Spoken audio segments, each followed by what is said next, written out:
요한복음 8장 31절에서 36절 제가 대독해 드립니다. 그러므로 예수께서 자기를 믿은 유대인들에게 이르시되 너희가 내 말에 거하면 참으로 내 제자가 되고 진리를 알지니 진리가 너희를 자유롭게 하리라. 그들이 대답하되 우리가 아브라함의 자손이라 남의 종이 된 적이 없거늘 어찌하여 우리가 자유롭게 되리라 하느냐. 예수께서 대답하시되 진실로 진실로 너희에게 이르노니 죄를 범하는 자마다 죄의 종이라. 종은 영원히 집에 거하지 못하되 아들은 영원히 거하나니 그러므로 아들이 너희를 자유롭게 하면 너희가 참으로 자유로우리라. 아멘. 우리 옆 사람들과 한번 인사합니다. 참 잘 오셨습니다.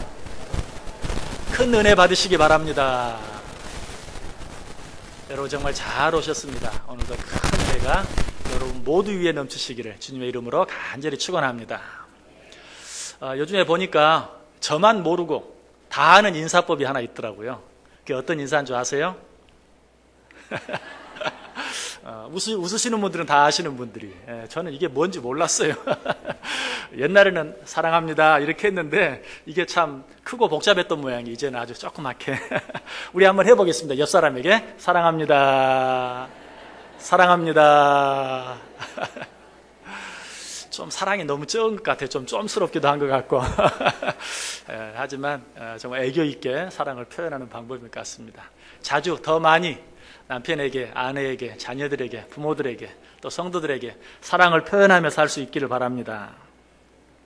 우리 지난 2시간에 걸쳐서 현장에서 가늠하다 잡혀온 여인을 데리고 왔던 바리새인과 서기관들, 그들의 죄를 깨닫게 하기 위해서 땅바닥에 무엇인가를 예수님이 쓰셨죠. 무엇인가를 썼는데도 깨닫지 못하는 그들을 다시 한번 정말 깨닫게 하기 위해서 또 한 번, 2번씩이나 땅바닥에 무엇인가를 쓰셨던 예수님에 대해서 생각해 보았어요. 자, 이런 예수님의 모습이 우리에게 가르쳐 주는 게 뭐라고 그랬어요? 우리 인간들이 참 죄인이라는 사실을 고백하기를 싫어하고 죄인이라는 사실을 인정하기를 싫어하고 이 일 앞에서, 하나님 앞에서 참 고집을 부린다. 빨리 내가 죄인임을 인정하고 잘못했습니다, 내가 죄인입니다 라고 회개하면 나오면 될 텐데 끝까지 내가 왜 죄인이냐고, 내가 죄인이면 저 사람은 얼마나 더 죄인이냐고 라고 말하면서 죄인이기를 인정하지 않는 그런 고집스러운 우리 모습들에 대해서 생각해 보았어요. 그런데 거기에서 끝나면 그래도 그 고집은 괜찮은 고집이에요. 우리들의 고집에 대한 그 말씀이 거기서 끝나지 아니하고 요한복음 8장 11절까지 끝나지 아니하고 계속돼요. 오늘 본문 속에도 그런 모습이 계속돼요. 요한복음이 모두 몇 장으로 되어 있습니까? 21장으로 되어 있습니다. 그런데 그 가운데서 가장 긴 장이 몇 장인 줄 아세요? 16절이에요. 16장이, 죄송합니다. 6장이에요, 6장. 근데 6장이 모두 몇 절로 구성되어 있는가? 71절로. 참 긴 편이죠? 그리고 두 번째로 긴 장은 어떤 장인가? 바로 오늘 본문이 기록되어 있는 요한복음 8장이에요. 모두 59절로 되어 있어요. 자, 그런데 왜 이런 장들이 이렇게 특별히 길어졌을까?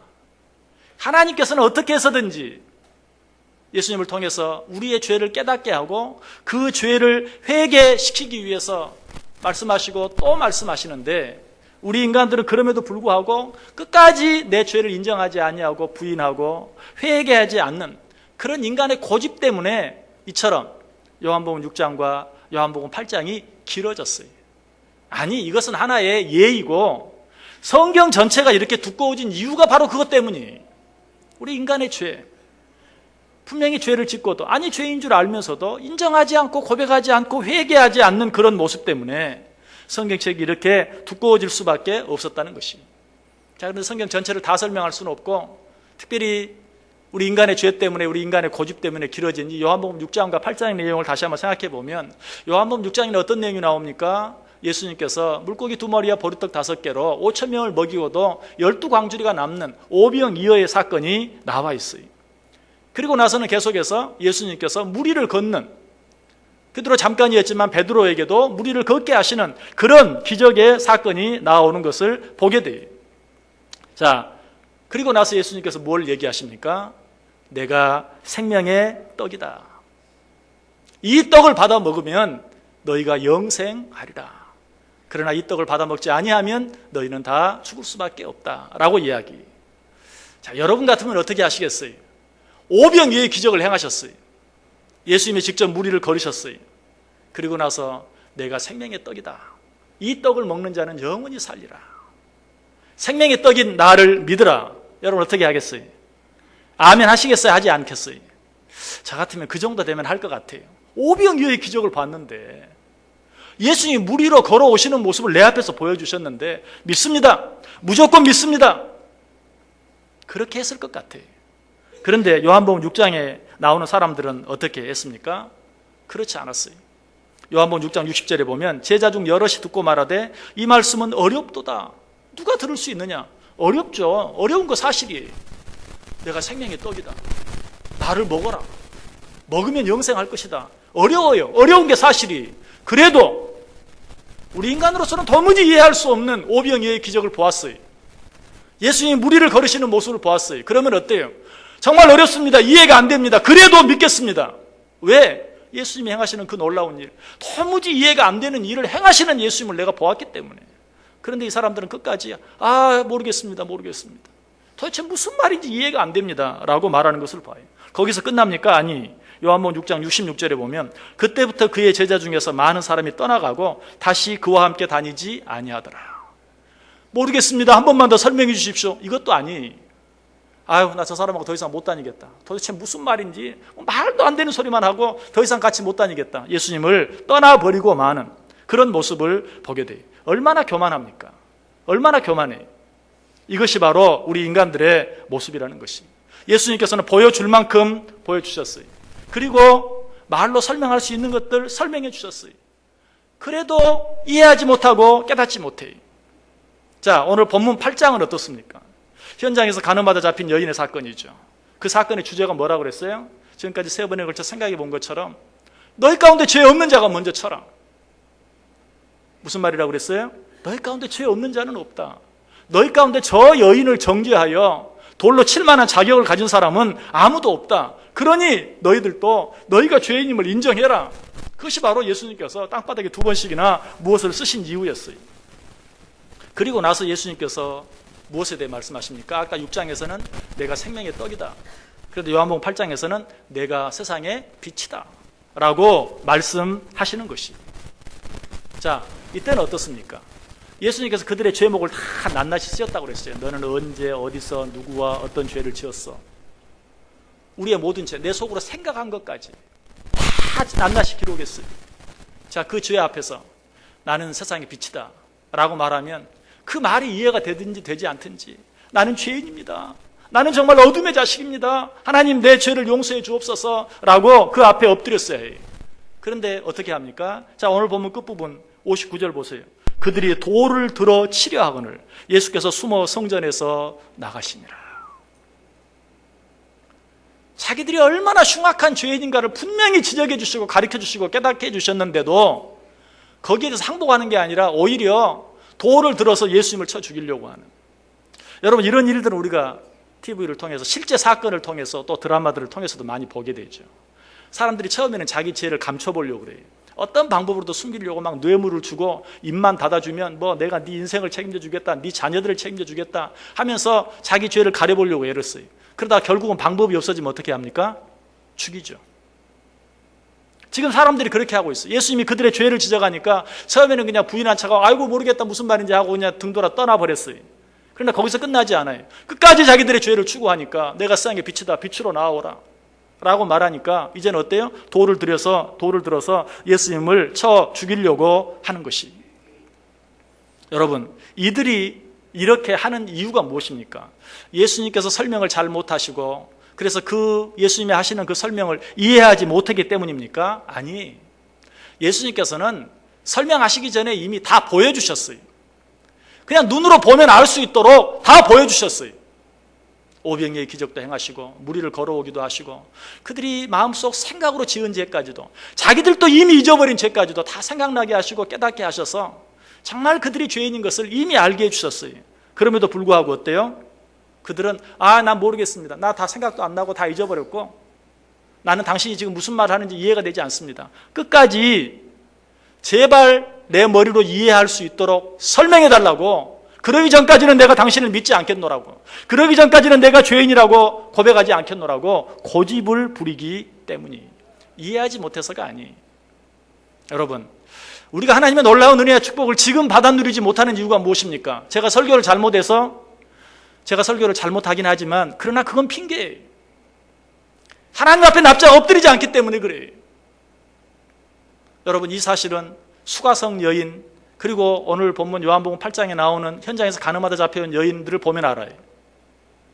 예수님께서는 그들에게 똑같이 이야기했어요.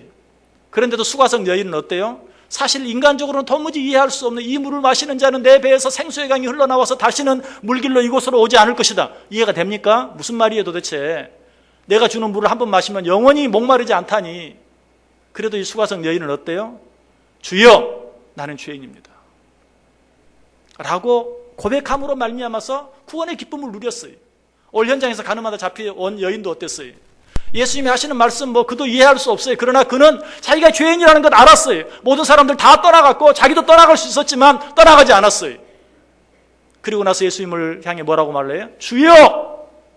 그때 주님께서 뭐라고 말해요? 나도 너를 정죄하지 아니하노니 가서 다시는 죄를 짓지 말라.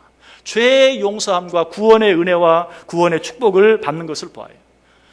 똑같은 말이 주어졌지만 자기가 죄인이라는 사실을 인정했을 때 수가성의 여인, 현장에서 간음하다 잡혀온 여인은 그 자리에서 죄사함의 은혜와 기쁨과 구원의 축복을 받아 누릴 수 있었지만 똑같은 말을 듣고도 난 모르겠어, 난 정말 이해가 안 돼요, 이해될 때까지 얘기해 주세요, 이해가 되기 전에는 믿지 않을 거예요 라고 말하는 자들은 여전히 구원의 기쁨과 감격을 누리지 못하고 있다는 사실입니다. 여러분, 이것이 우리들의 모습은 아닌지, 이것이 바로 우리들의 고집은 아닌지, 우리들의 불신앙은 아닌지, 설교를 듣고도 하나님의 말씀을 듣고도 몇 %나 이해했나를 가지고 설교를 얼마나 잘했나 못했나 그 정도만 판단하고 돌아가는, 그래서 날마다 정말 우리가 늘 기도할 때 말하는 것처럼 허공만 헤치고 왔다가 가는 그런 신앙생활을 하고 있지 않는지 한번 돌아볼 수 있어야 된다는 사실입니다. 우리들의 이런 고집된 모습을 오늘 본문을 통해 좀 더 자세히 생각해 보려고 그래요. 자, 이렇게 고집스러운 사람들을 향해서 예수님께서 뭐라고 설교했어요? 오늘 본문이 시작하는, 오늘 본문은 사실 12절에서 끝절까지 다 읽어야 돼요. 너무 길어서 가장 중요한 부분만 읽었어요. 자, 12절이 어떻게 시작한다고요? 나는 세상의 빛이라 라고 말해요. 그래서 사람들이 뭐라고 반응하는 줄 아세요? 내가 너를 위하여 증언하니 내 증언은 참되지 아니하다. 13절에 말하죠. 이 말이 무슨 말인 줄 아세요? 네가 빛이라고. 그런데 네가 너 자신을 빛이라고 말하면 그게 무슨 소용이 있느냐. 다른 사람이 너를 빛이라고 인정해 줘야지. 네가 너에 대해서 증언하니 그 증언은 참되지 않다. 그 증언은 믿을 수 없다. 맞는 말이죠. 여러분, 우리가 법정에 서가지고 나는 그런 죄를 짓지 않았습니다 라고 내가 나를 위해 증언하면 의미가 있습니까? 의미가 없어요. 제3자가 증언을 해야 맞는 것이. 사람들이 그렇게 말해요. 네가 생명의 빛이라고. 네가 아무리 얘기해도 소용없다. 다른 사람이 네가 빛이라고 인정해주고 증언해 주어야지 내가 믿을 수 있다라고 그렇게 말하는 것이. 이 말은 마치 하나님은 세상의 창조자이시고 그 하나님이 우리를 사랑하셔서 우리를 죄 가운데 용서하시기 위해서 하나밖에 없는 아들 예수 그리스도를 이 세상에 보내주셨고 그 예수 그리스도께서 내 죄를 사하시기 위하여 십자가에 달려 죽어주셨고 그리고 나에게 영원한 생명을 주시기 위해서 죽은 자 가운데 사흘 만에 부활하셨고 그리고 부활하셔서 하늘나라에 승천하셨다가 다시 우리를 위해 이 땅에 오실 것이고 재림하실 때 우리와 함께 저 영원한 하나님의 나라에 있게 하실 것이다. 아무리 이야기해도 그건 성경에 기록된 얘기 아닙니까? 성경 말고 과학적으로 논리적으로 그 사실을 증명해 줘야 내가 믿을 수 있겠습니다 라고 말하는 것과 똑같아요. 참 맞는 말인 것 같고 여러분 속에도 그런 생각이 있을 거예요. 맨 성경에 이렇게 기록되어 있습니다. 하나님께서 이렇게 말씀하셨습니다. 그거 말고 다른 걸로 좀 증명할 수 있습니까? 물론 다른 것들로도 어느 정도까지는 얼마든지 증명할 수 있어요. 그러나 중요한 것은 여러분, 우리가 어떻게 하나님을 이해할 수 있겠어요? 천지를 창조하신 하나님을 어떻게 이해할 수 있습니까? 여러분, 마치 이 하나님에 대해서 내가 이해할 수 있는 과학적이고 논리적인 설명을 해 주십시오 라고 말하는 것은 앞을 전혀 보지 못하는 자가 빛에 대해서 설명해 주십시오 라고 말하는 것과 똑같아요. 여러분, 빛에 대해서 설명한다면 여러분 어떻게 설명할 수 있겠어요? 여러분, 빛이라는 것은 설명할 필요가 없는 것이 그냥 깜깜한 곳에서 전기 스위치를 딱 올리면 환해지죠. 그때 이게 빛입니다. 그리고 다시 끄면서 이것은 어두움입니다. 다시 켜면서 이것은 빛입니다. 라고 말하면 끝이지 그걸 어떻게 설명해? 앞을 보지 못하는 자에게 여러분 빛을 한번 설명해 보세요. 뭐라고 설명하겠어요? 아, 빛은 참 밝은 것입니다. 밝은 게 뭔데요? 어떻게 설명하겠어요? 앞을 보지 못하는 자에게 어떻게 빛을 설명할 수 있어요? 우리는 영적으로 소경된 자들이, 그런 자들이 어떻게 천지를 창조하신 하나님에 대해서, 하나님이시지만 인간의 몸으로 이 땅에 오신 예수 그리스도에 대해서, 인간이시지만 참 하나님이신 예수 그리스도에 대해서 어떻게 우리가 설명하고 어떻게 가르쳐 줄 수 있겠어요? 앞을 보지 못하는 자들에게도 설명할 수 없지만 또 보면서도 보지 못하는 척 하는 자에게 아, 나 안 보여, 안 보여, 몰라. 설명해 줘봐. 앞에다 갖다 들이대는데도 아, 나 몰라. 설명해 줘. 이렇게 말하는 사람이 방법이 없어요. 또 눈을 아예 감고 아, 나 몰라. 나 눈 안 뜰 테니까 그냥 내 알아듣게 설명해 줘봐. 설명할 방법이 없어요. 지금 바리새인과 서기관들이 그래요. 예수님께서 다 보여줬어요. 사람들에게 다 보여줬어요. 오병이의 기적도 행하시고요. 무리를 걸어오시기도 하시고요. 그들의 생각으로까지 지은 죄까지도 다 낱낱이 기록하면서 하나님의 하나님 되심을 보여줬어요. 그럼에도 불구하고 설명해줘, 가르쳐줘, 그러기 전까지 못 믿어 라고 말하는 사람에게는 방법이 없는 것이. 세례 요한이 예수님에 대해서 먼저 설명해 보려고 애를 썼어요. 그래서 예수님보다 먼저 와서 요한복음 1장 9절 이하에 보면 요한복음 1장 6절 7절에 보면 하나님께로부터 보내심을 받은 사람이 있으니 그의 이름은 요한이라. 그가 증언하러 왔으니 곧 빛에 대하여 증언하고 모든 사람이 자기로 말미암아 믿게 하려 함이라. 예수 그리스도가 빛이라는 것을 미리 증거하기 위해서 세례 요한이 이 땅에 와서 참 빛이신 예수 그리스도에 대해서 참 빛이 오실 것이라고 사람들에게 미리 증거했어요. 사람들이 이런 세례 요한의 설명을 듣고 아, 그렇구나. 참 빛은 예수 그리스도고 예수 그리스도께서 우리의 구원을 위해 이 땅에 오시는구나. 이해했습니까? 천만의 말씀이. 요한복음 1장 9절 이하에 보면 참 빛 곧 세상에 와서 각 사람에게 비추는 빛이 있었나니 그가 세상에 계셨으며 세상은 그로 말미암아 지은 바 되었으되 세상이 그를 알지 못하였고 자기 땅에 오매 자기 백성이 영접하지 아니하였다. 세례 요한이 그렇게 설명을 했는데도 정말 예수 그리스도에 대해서 알지도 못했고 모셔드리기는 더더욱 하지 않았다. 한마디로 세례 요한의 설교, 세례 요한의 설명은 완전히 실패했어요. 왜 그랬습니까? 세례 요한이 말을 잘못해서, 요즘 말로 하면 세례 요한이 설교를 잘못해서, 아니 보지 않고 믿지 않기로 작정한 자들에게는 아무리 이야기해도 무슨 이야기를 해도 무엇을 갖다 대도 소용이 없는 것이, 눈을 감고 난 몰라, 내 머리로 이해될 때까지는 난 믿지 않을 거야 라고 말하는 사람들에게는 방법이 없다는 것이. 이 사실을 요한복음 3장 19절에 잘 지적해줘요. 그 정죄는 이것이니 곧 빛이 세상에 왔으되 사람들이 자기 행위가 악함으로 빛보다 어두움을 더 사랑한 것이니라. 왜 그러는 줄 아세요? 왜 그냥 눈을 감고 아예 난 몰라 이해시켜줘, 설명해줘. 아, 내가 이해가 되면 당연히 믿지. 왜 그러는 줄 아세요? 밝음으로 나오면, 그 밝음을 인정하면 자기들의 모든 더러운 죄가 다 드러나는 것이, 내가 죄인이라는 사실을 인정해야 돼. 우리 가정주부들 가끔 집에 손님이 오시는데 참 난감할 때가 있어요.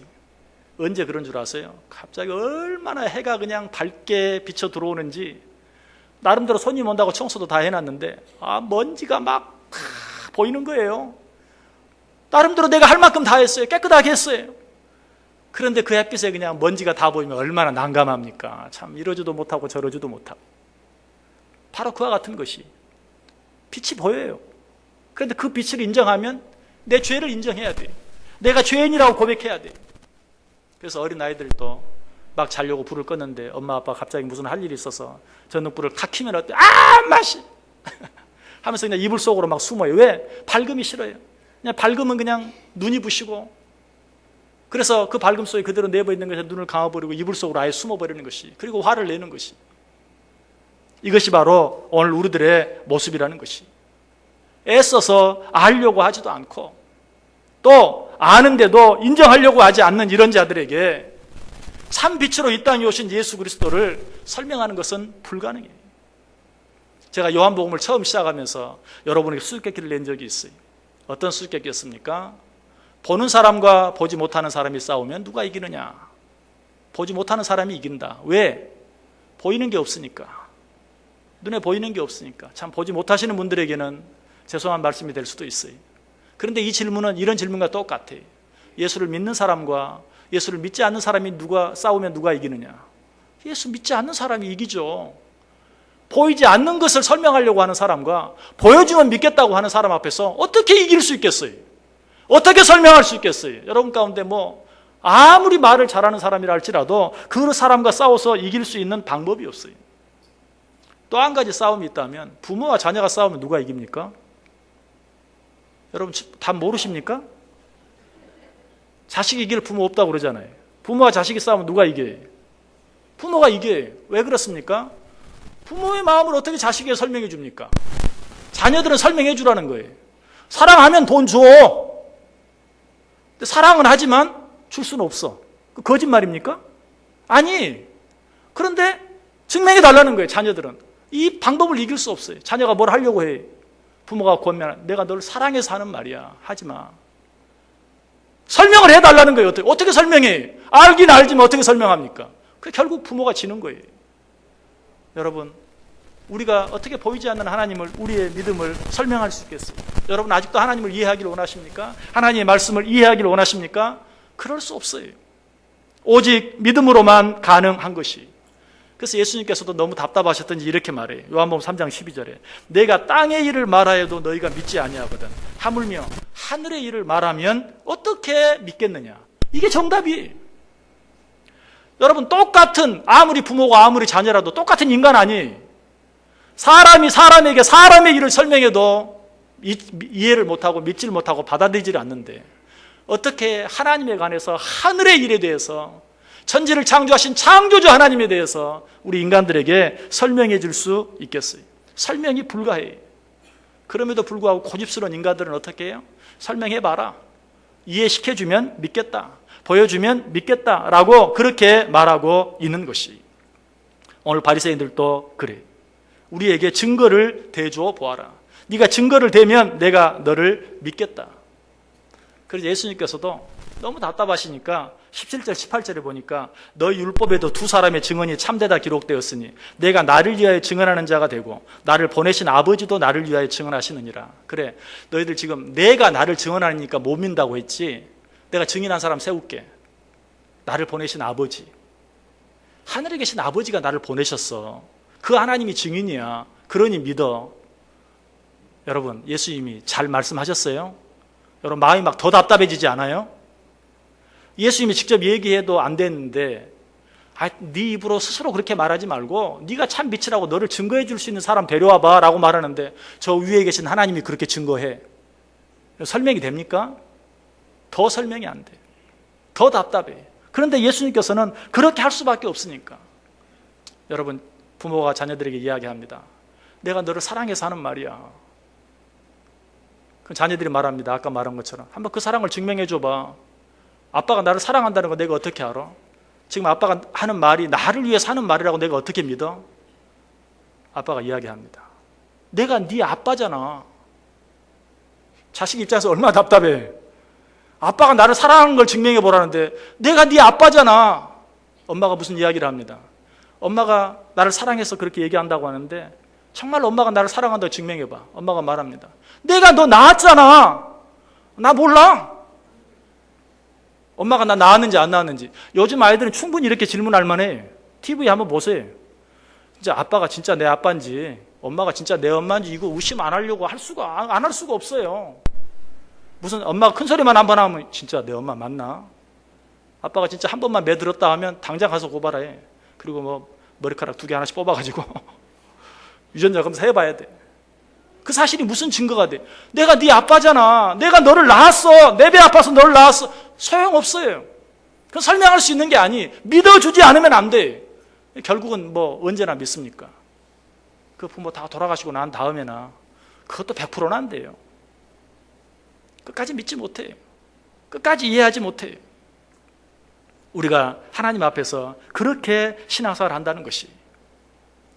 그러자 사람들은 또 뭐라고 말해요? 여기 19절 보세요. 네 아버지가 어디 있느냐? 똑같죠? 저 하늘에 계신 아버지가 증인이다. 그러니까 뭐라고 말해요? 네 아버지 어디 있는데? 보여줘봐. 데려와봐. 네 아빠잖아. 아빠가 내 아빠인 거 어떻게 알아? 내가 너 낳았잖아. 그거 내가 어떻게 알아? 똑같아. 네 아버지가 어디 있느냐? 그러자 주님께서 드디어 말씀하십니다. 21절에 다시 이르시되 내가 가리니 너희가 나를 찾다가 너희 죄 가운데서 죽겠고 내가 가는 곳에는 너희가 오지 못하리라. 그래, 그러면 너희는 너희 죄 가운데 죽는 것 외에 방법이 없어. 그러면 너희는 너희 죄 가운데 그대로 죽는 것 외에 방법이 없어. 어떤 사람이 병원에 검진을 갔어요. 건강한 사람이 검진을 갔는데 의사가 말해요. 당신 죽을 병에 걸렸습니다. 뭔 소리야? 나 잘 먹고 잘 싸고 잘 자고. 근데 뭔 소리냐? 나 지금 아무 통증도 없는데 도대체 무슨 말이냐? 의사가 사진을 보여줍니다. 여기 보시라고. 당신 죽을 수밖에 없다고. 말도 안, 이거 다른 사람 사진이지. 지금 다른 사람 사진 가져와서 당신 돈 벌려고 지금 이 짓 하는 거지. 그럼 의사가 할 수 있는 말은 뭐예요? 그럼 가서 그냥 죽으세요. 그럼 그냥 가서 죽으세요. 다른 방법이 없네요. 오늘 예수님께서 나름대로 설명하고 애쓰시고 다 가르쳐 줬어요. 그런데도 네 아버지가 누군데? 아버지 데려와봐. 데려오면 믿을게 라고 말할 때 그러면 너희는 너희 죄 가운데 죽을 것이요 나 있는 곳에 다시 오지 못할 것이다. 그랬더니 뭐라고 말하는 줄 아세요? 22절에 그가 자결하려는가? 이 사람들이 왜 갑자기 이런 자다가 홍두깨 같은 소리를 하는 줄 아세요? 우리는 천국 갈 사람들인데 저 사람이 자기 가는 곳에 우리는 못 간다고 말하는 것 보니 자기는 자결해서 지옥 갈 모양이지? 그러니까 자기 있는 곳에 우리가 못 간다고 말하지. 얼마나 교만합니까? 얼마나 고집스럽습니까? 여러분, 이것이 우리 인간의 모습이라는 것이. 예수님께서 더 이상 할 말이 없어요. 더 이상 해줄 수 있는 말이 없어요. 그래서 또 한 번 말해 24절 그러므로 내가 너희에게 말하기를 너희가 너희 죄 가운데서 죽으리라 하였노라. 너희가 만일 내가 그인 줄 믿지 못하면 너희 죄 가운데서 죽으리라. 또 한 번 말씀할 뿐만 아니라 두 번이나 반복해서 그래 그러면 너희는 너희 죄 가운데 그냥 죽는 것 외에 방법이 없는 거야. 끝까지 이해시켜달라고 하면 끝까지 증명해달라고 하면 너희는 너희 죄 가운데 죽는 방법 외에 다른 방법이 없어. 그런데 감사한 것은 30절에 이 말씀을 하심에 많은 사람이 믿더라. 그렇게 말하니까 그러면 너희는 너희 죄 가운데 죽는 방법 외에 다른 방법이 없다라고 말하니까 그때서야 찔끔했는지 믿는 사람들이 있었어요. 그런데 안타까운 것은 그 믿음도 완전한 믿음이 아니었다는 것이 저는 이들이 바로 저와 여러분이라고 생각해요. 저와 여러분은 그래도 예수님께서 그렇게 말씀하시니까 맞습니다. 우리는 죄인입니다 하고 주님 앞에 나와 있어요. 예수를 믿게 된 자들이. 그런데 그 믿음도 너무나 부족한 믿음이었다. 31절 이하의 내용을 통해 알 수 있어요. 31절 32절에 보면 그러므로 예수께서 자기를 믿은 유대인들에게 이르시되 너희가 내 말에 거하면 참으로 내 제자가 되고 진리를 알지니 진리가 너희를 자유롭게 하리라.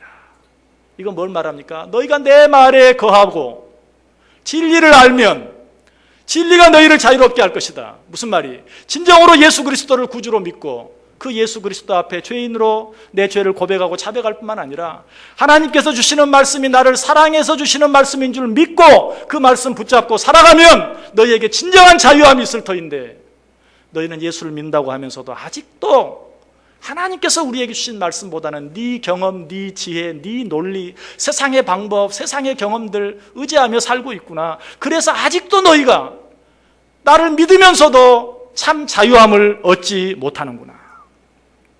그랬더니 사람들이 뭐라고 말해요? 33절 보세요. 그들이 대답하되 우리가 아브라함의 자손이라 남의 종이 된 적이 없거늘 어찌하여 우리가 자유롭게 되리라 하느냐. 자, 예수 그리스도의 말씀을 듣고 예수 그리스도를 믿었어요. 그런데 예수님께서 너희가 내 말을 온전히 믿고 내 말에 온전히 거하면 너희가 자유함을 얻을 거야. 그랬더니 뭐라고 말해요? 우리가 무슨 자유함이 필요해? 내가 지금 감옥에 갇혀 있는가? 나 감옥에 안 갇혔어. 나 이렇게 자유로운 사람이야. 감옥에 갇힌 사람들은 나보다 더 죄 지은 사람이나 있는 거지. 나는 그렇게 죄를 짓지는 않았어. 죄인인 건 알지만 그들보다 내가 나아. 그래서 나는 지금 이렇게 자유롭게 살고 있잖아. 내게 무슨 자유가 필요해? 여러분, 우리들이 그래요. 여러분 가운데 내가 죄인이라는 사실을 인정하지 않는 분이 있습니까? 다 죄인인 거 인정해요. 그러면서도 뭐라고 말해요? 저 감옥에 있는 사람들 같은 죄인은 아니에요. 우리는 그들보다 내가 훨씬 나아요. 죄인이라고 인정하면서도 내 옆에 있는 사람보다 내가 나아. 아유, 저 사람 같지는 않다, 내가 정말. 내가 죄인인 건 아는데, 그래서 저 사람보다 내가 나아. 오늘 지금 사람들이 그래. 진리가 우리를 자유케 하다니. 우리가 무슨 다른 나라 종 되었어? 우리가 노예가 된 적 있나? 아니야. 나 자유한데 무슨 소리야. 나 그 정도 죄인은 아니야. 라고 말하고 있는. 여러분, 이것이 예수를 분명히 믿지만 믿으면서도 예수를 진정으로 믿는 자들이 누려야 될 참 자유함을 누리지 못하는 이유라는 것이. 여러분에게 진정한 자유함이 있습니까? 세상에 그 어떤 사람도 줄 수 없는, 제 아무리 많은 돈도, 제 아무리 좋은 건강도 줄 수 없는 진정한 자유함. 좀 물질이 부족하고 좀 건강이 좋지 않아도 그런 것과 관계없이 누릴 수 있는 자유함, 평안함, 행복함, 그것들이 여러분 속에 있습니까? 여러분은 아직도 그것이 내게 물질이 좀 부족하고 건강이 부족해서 여러 가지 많은 문제들이 있어서 내게 그런 자유함이 없다고 생각하세요? 그런 기쁨과 행복이 없다고 생각하세요? 성경은 말이에요, 아니다. 네가 죄인이라고 고백하면서도 아직도 네 속에 나 그런 죄인은 아니야 라고 인정하기 때문이다 라고 이야기하고 있는 것이. 여러분 기억하시길 바랍니다. 내가 죄를 지어서 내가 죄인이 아닙니다. 내가 죄인이기 때문에 죄를 짓는 것입니다. 닭이 계란을 낳아서 달긴 것이 아니, 달기기 때문에 계란을 낳은 거예요. 여러분이 죄를 지었다면 그 죄를 왜 지었어요? 여러분이 이미 죄인이기 때문에. 설령 우리 가운데 그런 사람도 한 사람도 없지만 아직까지 태어나서 한 번도 겉으로 어떤 죄를 짓지 않았다 하더라도 여러분이 여러분의 인내력과 여러분의 결단으로 여러분의 의지로 죄를 한 번도 짓지 않았다 할지라도 그 죄를 지을 수 있는 가능성이 여러분 속에 이미 있다는 사실. 여러분 그것이 뭐예요? 죄인이에요. 내가 저 사람이 밉지만 가서 때리진 않았어요. 그래도 이미 미워했잖아요. 죄인이에요. 내가 죄를 지어서 죄인이 아니라 내가 죄인이기 때문에 죄를 짓는다는 사실이에요.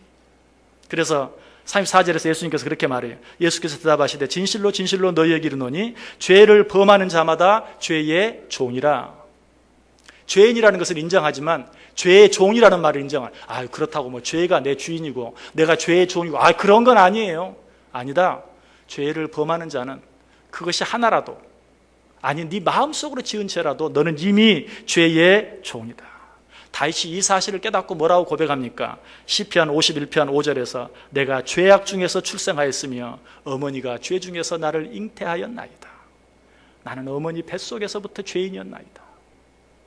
어머니가 잉태하였을 그 순간부터 죄인이었나이다 라고 고백하는 것을 봐요. 사도 바울도 똑같이 고백합니다. 내가 죄인 중에 괴수입니다. 이 고백을 사도 바울이 예수 그리스도를 막 믿고 예수 그리스도를 막 만나고 했다면 그렇게 인정할 수 있어요. 그러나 그렇게 하는 게 아니에요. 이 디모데 전서에 이 말씀이 나오는데 이 디모데서는 바울이 가장 늦게 기록한 책이에요. 바울이 나름대로 예수 그리스도를 위해서 생명을 다하고 목숨을 다하고 내가 나의 달려갈 길을 마쳤다라고 나를 위하여 이제 의의 면류관이 예비되어 있다라고 말하는 그 순간에 뭐라고 말해요? 나는 죄인 중에 괴수다. 죄에 대해서는 내가 할 말이 없다. 죄인 중에 내가 괴수다라고 고백하고 있어요. 이 사실을 온전히 인정하지 아니하는 한 우리는 진정한 자유함과 진정한 기쁨과 진정한 구원의 축복을 누릴 수 없어요. 아직까지도 그런 가운데 있는 자들에게 주님께서는 말씀하세요. 진리를 알지니 진리가 너희를 자유케 하리라. 진리가 누구입니까? 내가 곧 길이요 진리요 생명이니 나로 말미암지 않고는 아버지께로 올 자가 없느니라. 예수 그리스도, 진리이신 예수 그리스도를 나의 온전한 주인으로 믿고 살아가지 아니하는, 그리고 그 말씀을 나를 사랑해서 주시는 말씀으로 믿고 그 말씀 붙잡고 살아가지 않는 한 너희에게 진정한 자유함, 진정한 기쁨, 진정한 행복, 진정한 구원의 축복은 너희에게 이룰 수 없다라고 우리에게 말씀하고 있어요. 그래서 36절에 한 번 더 말씀하시죠. 그러므로 아들이 너희를 자유롭게 하면 너희가 참으로 자유로우리라. 믿으십니까?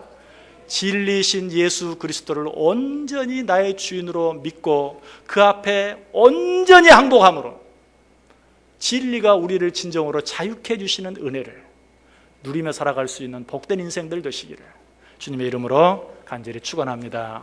기도하겠습니다. 사랑과 은혜가 풍성하신 하나님 감사합니다.